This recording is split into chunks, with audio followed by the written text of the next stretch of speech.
Welcome to Canadian Justice. I'm Christine Van Geyn, and today we're discussing Canada's healthcare system and some recent changes announced by the Alberta government. The Alberta government has introduced the Health Statutes Amendment Act, which will permit surgeons and potentially other specialists to operate in both the public health system, so billing the government, and the private system, billing patients directly. The government says it may require doctors to commit to a minimum amount of public service before providing these private services, or they may restrict certain specialties if there are shortages.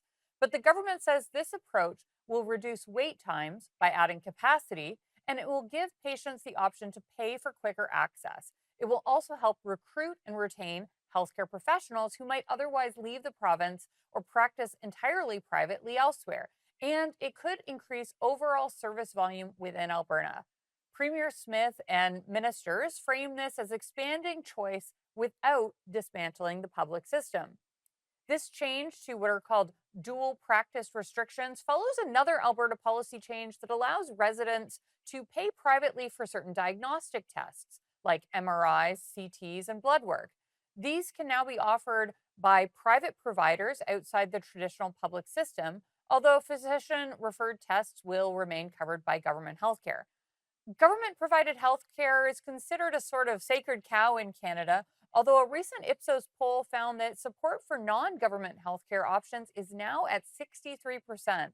How open are Canadians to change, and what kinds of change does our law permit? Here today are three experts: Joanna Barron, Renaud Brossard, and Bacchus Barua.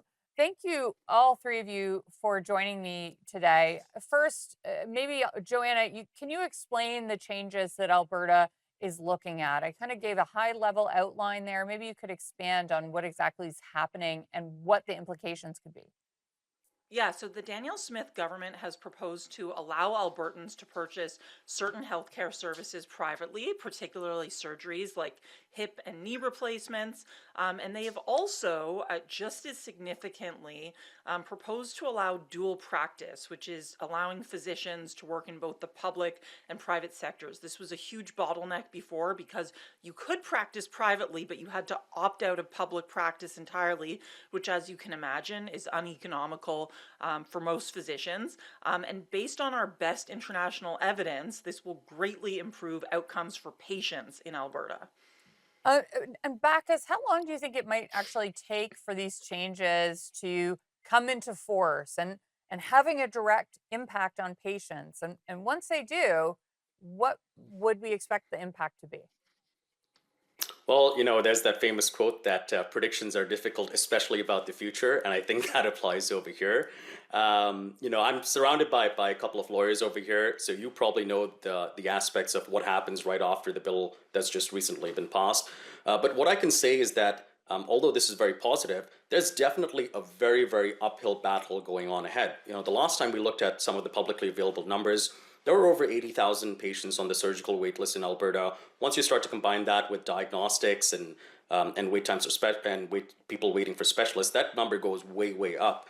Right now, when we contrast that to, let's say, the amount of surgery provided by private clinics in Alberta, that number is much lower than even the number of patients that are waiting. So I think there's going to be a huge backlog that's going to need to get through before we start to see overall wait times actually decrease.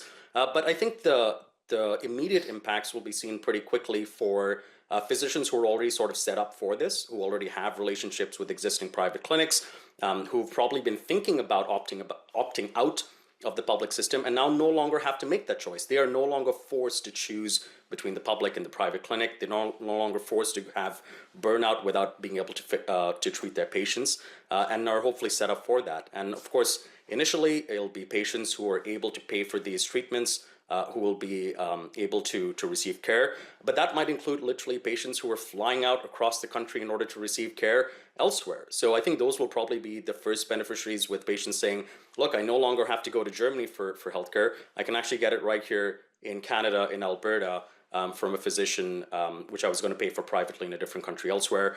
But the overall wait times, getting through that massive, massive patient wait list on the public system, that's going to take a little bit more time. And I think, though, I'd like to bring in just another point, that this is a watershed moment in Alberta not just because of this announcement, but really because of the other announcements that the Smith government has made through the year.